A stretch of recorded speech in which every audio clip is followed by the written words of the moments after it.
The Anchor Hocking Glass Corporation brings you Crime Photographer.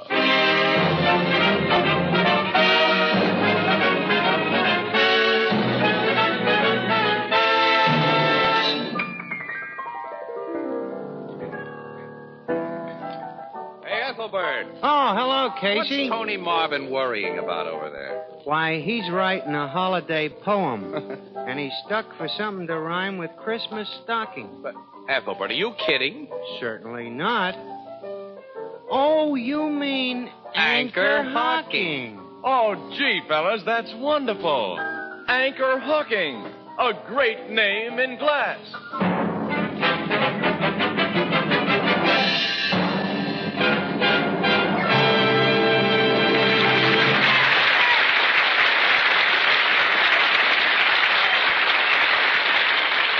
Good evening, ladies and gentlemen. This is Tony Marvin.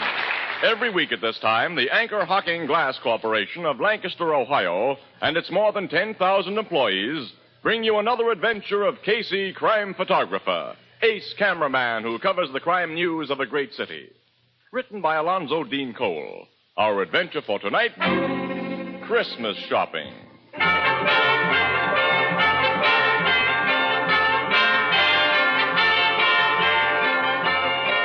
Late afternoon, a crowded aisle in one of our city's largest department stores. Making slow headway through the jostling shoppers are... Casey, I've never seen the store so crowded. Yeah, we say that every year during the week before Christmas, Annie. Where are you taking me now, huh? Well, you haven't anything for your Aunt Harriet yet, so I thought we'd look at umbrellas there. On this side of the store somewhere. Yeah. Annie, look, you can pick up a much nicer umbrella for Aunt Harriet than I can. I trust your judgment, absolutely, Annie. So suppose I shop for all the uninteresting items while you go up to the toy department and watch the electric trains again. Well, you know I've still got to pick up a few more things for my sister's kids, Annie. And hey, Annie, wait a minute. Hang on to your pocketbook. Keep an eye on that little guy in the black overcoat just ahead of us. Who? That's Fingers Fogarty. One of the best-known dips in the city. Pickpocket? Yep. Shove through this mob a little faster, Annie. Now, keep him in sight.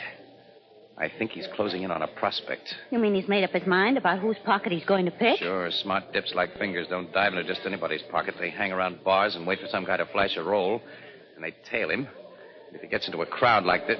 Look, Fogarty's doing his stuff now, Annie. No. Yeah.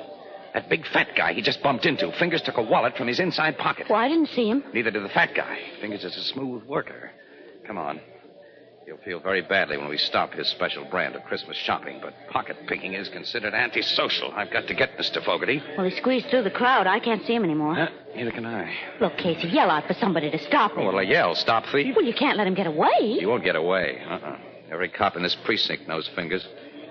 He'll be picked up quick after a charge is brought against him. I'll help that guy who lost his wallet bring the charge. Yes, if you appear as a witness. I will. Where's the fat man? Excuse me, mister. Huh? Something happened to you a minute ago that I don't think you know about. What do you mean? Your pocket was picked. My pocket? Yeah. A little guy bumped into you, and as he did, I saw his hand go into your inside pocket and come out with a wallet. Well, I happen to know who he is, and when you report your loss to the cops, I'll be glad. You're mistaken, mister. I didn't lose my wallet. Huh? I'm sure. I'm more sure. I tell you, I saw him. When a guy sees something that couldn't be seen, he's either goofy or drunk. On your way, fella. Well, I'll be... Good thing you didn't get your hands on Fingers, Fogarty. He could have this? plastered you with a nice suit for false arrest. And I know he took a wallet from that fat guy's pocket. I was watching every move that Fingers made. Well, I was watching him, too, and I didn't see him take anything. And that fat man says he didn't lose a wallet, so... Okay, I'm goofy or drunk. Well, maybe you only need glasses. Well, I do after this. Several glasses. Let's head for the Blue Note.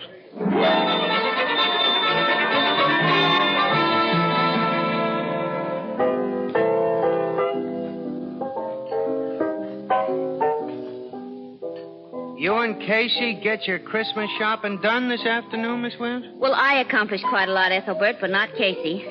He got sore, and after that, nothing would please him. What'd you get sore about, pal? Nothing. Oh, he had a little eye trouble. Oh, gee, that's too bad. Did you see spots floating in front of you, Casey? My eyes are okay. Now, fill that glass up again, Ethelbert, and don't ask so many silly right. questions. Mine, too, Ethelbert. Right away, Miss Williams. Oh, now, Casey, don't you think it's about time you snapped out of your grouch? Well, It's pretty silly to get yourself all burned up just because you made a mistake. I didn't make a mistake, Annie. Fingers Fogarty took a wallet from that fat guy's pocket. What burns me up is I didn't find out why the fat guy denied it. Well, how could you have found out? Oh, I don't know. But I'm supposed to be a newspaper guy, Annie. Well, we may have missed a story with pictures. Here's your refreshment, folks. Oh, thanks, Ethelbert. Say, have you stopped into your office since you finished shopping? Hey, bartender, who's the boss here? Well, what do you want? You want to buy a nice Christmas tree? You got some nice ones? A wagon full of them, fresh from Nova Scotia. Let's see one. Well, I'll be right back. Say, Casey, have you two stopped in at your office since you finished your shopping? Certainly not. This is our day off. Then you ain't heard the big news yet. What? Big news. One of your police reporters, Jake Birkin, was in a few minutes ago and tipped me off about it. Gee, was all excited. What happened, Ethelbert? About half an hour ago, the cops arrested the kidnapper and murderer of Gregory Walters. They did? Where? Well, where'd they get him? Well, like you know, before the Walters family paid over that $50,000 ransom to the kidnapper, Yeah. the FBI made a list of the serial numbers on the bills, Yeah. which they circulated all over the country. Of course, we know all that, Ethelbert. How's this tree, mister? Nice and bushy, huh? Let's see one a little taller. Little taller, okay. Ethelbert, will you tell us about that kidnapper? Well, I'm getting to Well, it. come on. Well, a guy walks into a tavern over on 36th Street tonight, Yeah. orders a drink, and hands a barkeep a $20 bill with one of them hot numbers on it. The barkeep checks the number, calls a cop, and when the cop searched the guy, he found about $500 more of the ransom dough in his Well, pockets. Ethelbert, who is the guy who had the ransom dough? The cops identified him Well, yet? they knew him as soon as they laid eyes on But him. Ethelbert, who is he? Please. Hey, is this tree big enough, mister? Let's see. Well, let's see one a little thicker around the bottom. Thicker around the bottom. Ethelbert, will you please Casey tell and us? I know him. He's always been a small-time crook, and I was surprised to learn he was mixed up with anything so big as kidnapping and murder. Oh, say, will you tell I us? am telling you. It's that little runt, Fingers Fogarty. Fingers Fogarty. Yeah, the dip. He had Walter's ransom dough on him? About $500, just like I said. Naturally, Fingers denies having anything to do with the kidnapping. He said he lifted the dough out of the pocket of a guy who was Christmas shopping in S.J. Franken's department store. Franken's? Around 4 o'clock this afternoon. Casey Franken. And that fat guy denied he's been robbed. Do you think he was the Oh, I one? can't see Fingers as a kidnapper. He's always been just a slimy little sneak thief. Hey, what's this about a fat guy, Casey? Annie, come on. We're going to tell Logan what happened in Franklin's. Well, what did happen, Well, never Casey? mind. You'll hear it later, Ethelbert. So long. So long. Hey, is this one big enough for you, mister? I tell them two a whole complete news story in 2 short words, then they run off and leave me out on a limb. What limb? Too big? Oh, you? Ah. Oh, no, we've got to have a really big tree.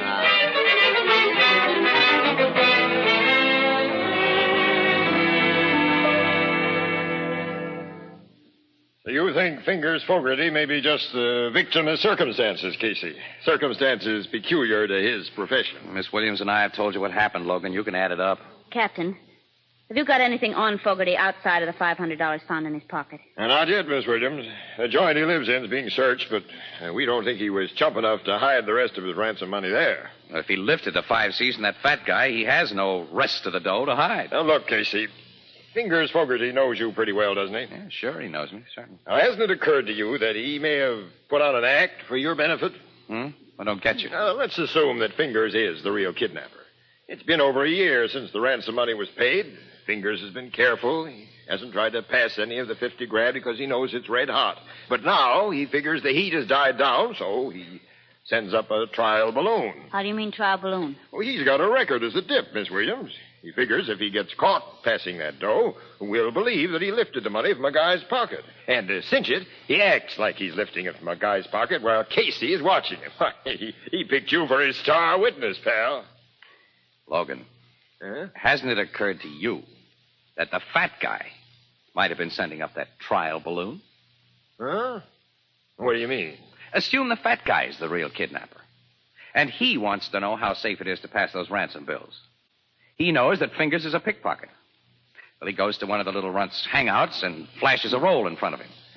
And then he leaves the joint, saunters into a crowded store where it'll be easy for Fingers to work, and Fingers does exactly what's expected of him. That's a reasonable theory, Captain. Well, sure. If Fingers gets caught passing that dough, the kidnapper learns about it from the papers and continues to let the money cool off. Also, Fingers has a long record. You cops won't believe anything he tells you. You'll tag him as the Walters kidnapper, which will leave the real one sitting pretty. The only thing the real kidnapper didn't figure was that someone might see Fingers take his wallet. Well, maybe you got something there, Casey. You and Miss Williams have never seen that fat guy before? Mm-hmm. No, but we'll know him if we see him again, though. Definitely. Your description might fit 1,000 guys in this town.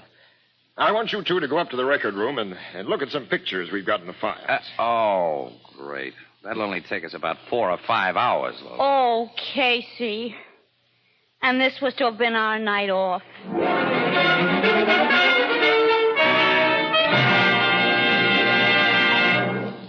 Perhaps you'll forgive this last-minute reminder, but there are now exactly 4 more shopping days until Christmas.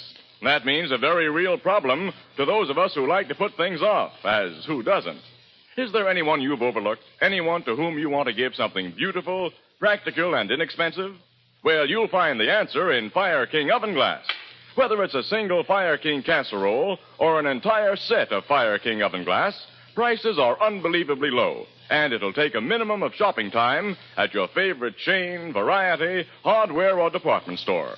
So remember, with housekeeping a real problem in this post-war era, Fire King oven glass is a gift that makes it easier in so many ways, because Fire King makes foods go farther and enables you to turn leftovers into delicious main courses.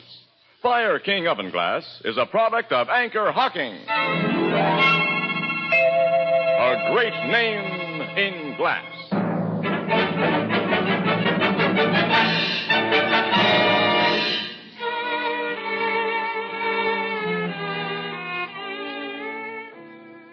Oh, I don't recognize any picture here, Logan. Oh, me either. Oh, golly. Captain, why don't you have some good-looking crooks in your files? I'm going to have nightmares looking at pictures of so many ugly men. You should see the women. Logan, you know, there's one picture here that bothers me. It resembles the guy a lot, but well, look at the description that goes with it. Nick Pensa, Woolstock Prison, discharged 1944, armed robbery. Age 30, height 5 feet. Well, you said your fat guy was a 6-footer and at least 45 years old. Yeah. He weighed a good 250 plus, too. This Nick Pence's weight is given as only 135. Well, they can't be the same man, then. No, not a chance. Funny, though, there is a resemblance. We need more than that. Let's all go home and get some sleep. Me for that. Me, too. I'm so tired I can't think. I'm falling over. I'll murder anybody who wakes me up before noon tomorrow.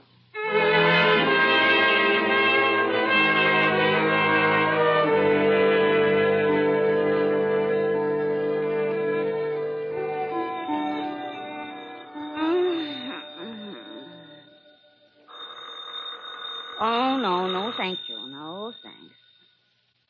Oh, no. Oh. Hello. Morning, Annie. Who's this? Wake up, kid. It's Casey. Casey. Oh, Casey. Yeah, Casey, you remember me, don't you? Yes, I do, and it's only 9 o'clock, and what is the big idea? Annie, look. I think I know where to look for that fat guy. You do? I certainly do. The old bean wasn't working last night. But when I woke up a few minutes ago, I had it.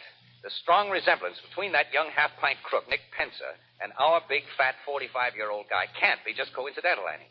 They must be relatives, maybe brothers. Mm-hmm. Go Well, on. I've looked in the phone book and found only one Pensa listed, John Pensa, contractor, who lives and does business out on Dudley Road. I thought you might like to drive out there with me and see what John Pensa looks like. Why don't you have the cops go out and look at him? Annie, you're not awake yet. Only you and I can identify that fat guy. Besides, if you and I find him, Annie, we get an exclusive. The cops are in on it. Every paper in town will have Well, it. I'm awake now, all right. Where'll I meet you? I'll be outside your door with a car in 15 minutes. Casey, I've got to dress. We'll make it a half an hour then. We'll make it a full hour, and no sooner. Well, what are you going to dress, yourself or a Christmas tree?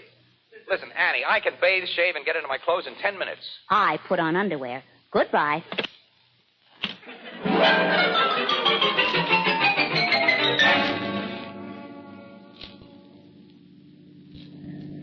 We're getting close to that address, Annie. Yeah. This isn't a very attractive neighborhood. No.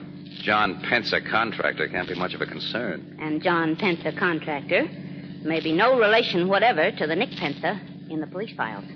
The name's very unusual, Ann. I have a hunch. Uh-oh. There's the place. Yeah. I'll stop here so we can look the joint over. Well, there's a concrete garage attached to the house with a good-sized truck inside and room for another. Concrete mixer in the workyard. Oh, Casey, established businessmen don't go in for kidnapping. I think we're on a wild goose chase. Annie, that guy coming out of the garage. What about him? He's just a skinny little... Annie, you need glasses and a more photographic memory. He's the man of that police picture. Of course, Nick Pensa. Now I know my hunch was right. He's looking over here. Well, he's never seen us before, but I'll get rolling anyway. Now, how can we find out if he has a fat brother? Well, drop into one of these neighborhood stores and make a few inquiries. Then what? Well, how can I tell until I find out what I hope to find out? Annie, you're the darndest girl for asking questions. You really are. Now, let's stop there. Well, we'll stop here. We'll go into this little drugstore right here. The druggist usually knows everybody in the neighborhood. Come on. Okay, but I think it would be simpler and more sensible to make inquiries at the precinct police station. I don't want the cops in on this until we know where we stand. Here, let me do the talking. It's your party, wise guy. You handle everything. What can I do for you young people? Hello, Pop. We're going to have, what kind of ice cream soda do you want, Annie? If I must have an ice cream soda, chocolate. Chocolate. Same for me. 2 chocolate sodas. That's right. Oh, by the way, I'm looking for a party in this neighborhood by the name of Pensa. I imagine you know the family well. Pensa? Yeah. Never heard the name before. You never heard of it? Change my order to raspberry. Yes, miss. 1 raspberry. I'm just a stranger here. Come down from upstate to handle this place while my son's away hunting. Maybe my granddaughter can tell you what you want to know. Say, Katie. Yes, Grandpa? Come here. Fella's looking for a party by the name of Penner. Penner? No, not Penner. Pensa. Oh, I know the Pensas. All of them. You do? That's swell. Eh? Mr. Pencil lives down the street. Uh-huh. Over his office. He's a contractor. What's he look like? Is he, Is Mr. Pence is short and skinny, and his first name's Nick. well, Nick Pensa's not the contractor. Yes, he is. Ever since he got out of prison a couple of years ago. You say somebody's gone to prison, Katie? No, Grandpop. They've come out. That serves him right then. The man's reformed now. Oh, that's bad, very bad. Grandpop's a little deaf. Yeah, I can see that. Sister, I understand that my friend, Nick, has a brother or a cousin. No. Maybe an uncle? No. Here's the sodas. Who gets the raspberry? He does. Here you are, mister. Thanks. And, Mr. Casey, you have earned it. Sister, you mean Mr. Nick Pensa has no relatives at all? He's got a sister and a nephew. Oh, that's a great help. How old's the nephew? About 10? No, ma'am. It's the funniest thing. Mr. Gus Pence is a lot older than his uncle. Huh? Mr. Gus is Mr. Nick's partner, I think. And he comes in here all the time. What does Mr. Gus Pensa look like? Well, he's tall and fat, and in the face he looks like Mr. Nick. Annie, give me that chocolate. You take the raspberry. Here's Mr. Gus now. Oh, Casey. He's our fat guy. Mr. Gus, these people were just asking about you. They're friends of Mr. Nick. Oh, that's bad. Is that so? He recognizes us, Casey. Yeah. Wasn't it lucky I dropped in here when I did to find friends of Nick's? Grandpop, go back to your back room and put me up 2 bits worth of turpentine. 2 bits worth of turpentine? Go along and help him, Sissy. He can never find anything.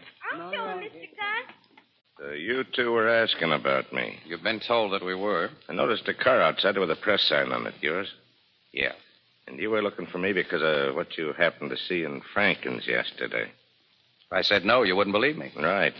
This hand in my pocket has a gun in it, mister. So do exactly as I tell you. Okay. Remember, and don't pull anything. Here's a bottle of terps. Thanks, Grandpa. Here's your 2 bits. Come on with me, folks. You said you wanted to pay Nick a visit.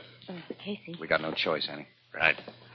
So long, Grandpa. Say, ain't you folks going to finish your sodas? No, we lost our appetites. You didn't take even a sip of your raspberry, mister. That's what you think, sister. Get into your car. Both in the front seat. You drive, fella. I'll sit in back with this gat. Where'll I drive to? Just down the street to Nick's place. Mine. He and I are partners in everything. And he'll be tickled to see old friend.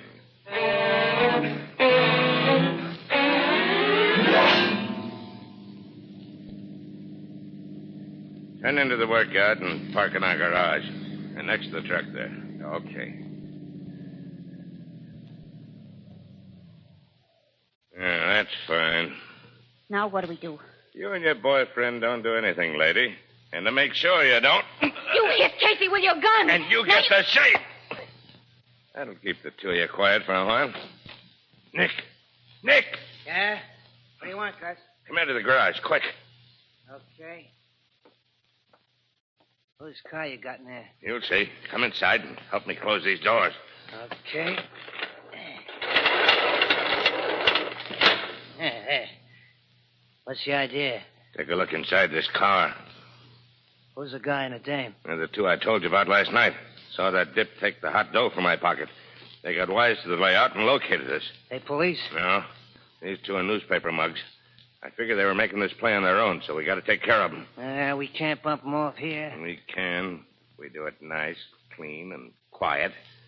Get those big spools of adhesive tape from the house. What are you going to do? You'll see. Get that tape.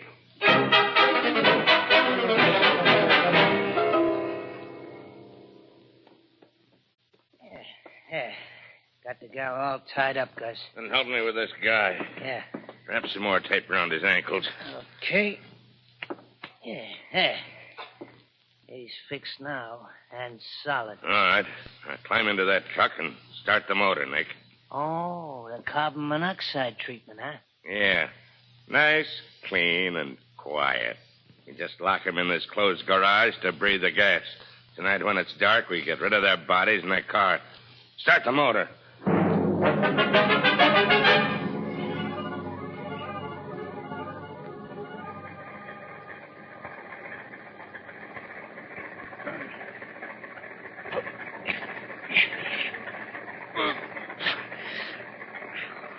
Ann, I worked the tape off my mouth against that fender. Nod your head if you're okay, kid. Good. I'm going to try to pull the adhesive tape off your wrists with my teeth. I'm getting lightheaded. Gas is beginning to work. I got the tape. Now pull and turn your wrists. Pull more, Annie. There, that did it. Your hands are free. Pull the tape off your mouth now.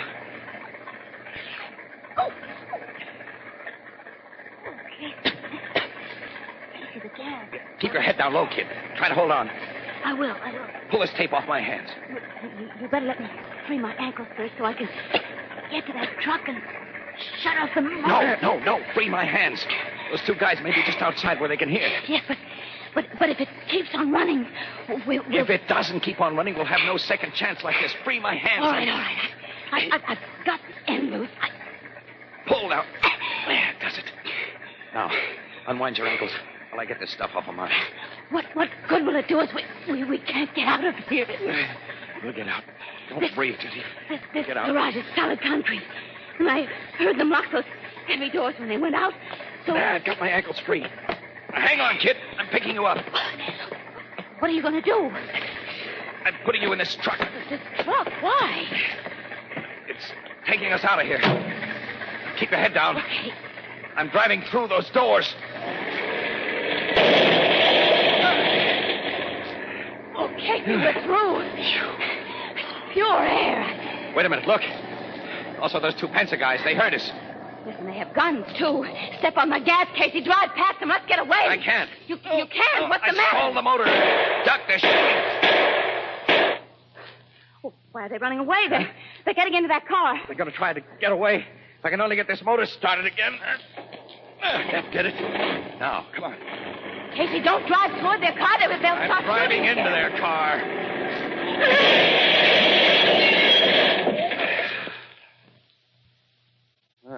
This 10-ton truck does a nice job when it hits a tin can like Oh, Casey.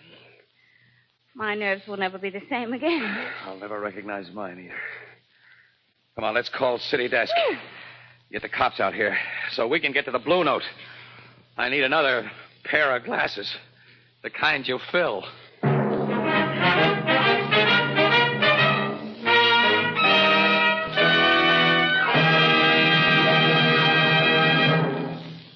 Recently, in a big eastern city, a group of trained men and women called on thousands of housewives and asked this simple question.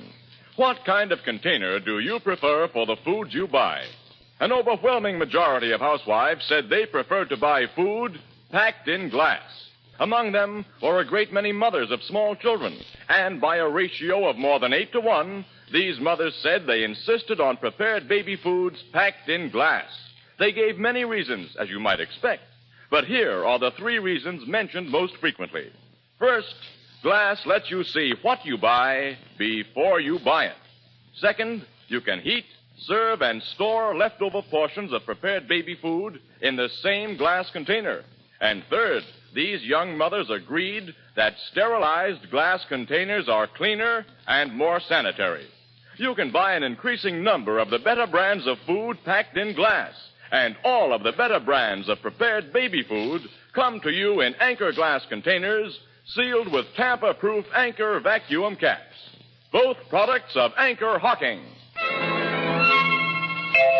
A great name in glass.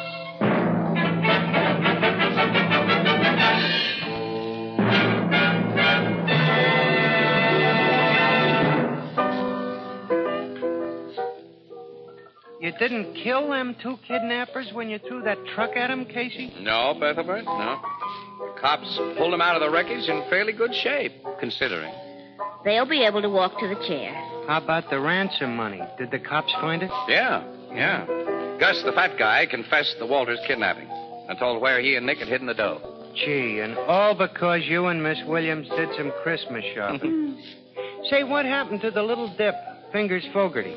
Well, in trying to clear himself of the kidnap and murder charge, Ethelbert, Fingers made so many admissions about his own specialty that the cops can keep him in jail until 1999. Gee, 1999, huh? Good heavens, Casey, what's that coming in the door? What on earth? What do you say, mister? That's the biggest tree I got on the wagon, okay? Yeah, uh-huh. Yeah, now that's what I call a real Christmas tree. Ethelbert, what are you going to do with such a big tree? Well, you couldn't get a little tree in that big room.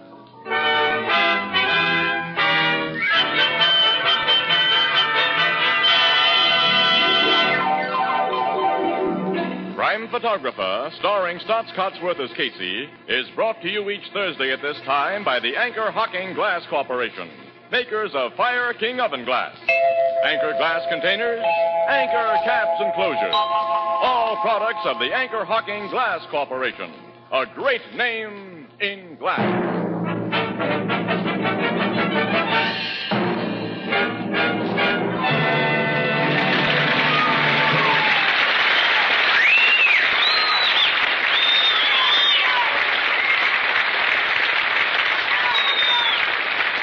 Crime Photographer, directed by John Dietz, is written by Alonzo Dean Cole and is based on the fictional character of Casey, created by George Harmon Cox. The original music is by Archie Blyer, and the program features Miss Leslie Woods as Anne and John Gibson as Ethelbert. Herman Chittison is the Blue Note pianist. Thursday night on CBS is the biggest show in town, so stay tuned for exciting dramatizations on Reader's Digest Radio Edition, which follows immediately over most of these stations. Now, for our sponsor, the Anchor Hocking Glass Corporation, and all of us on the show, this is Tony Marvin wishing every one of you a joyful and happy holiday at this Christmas time.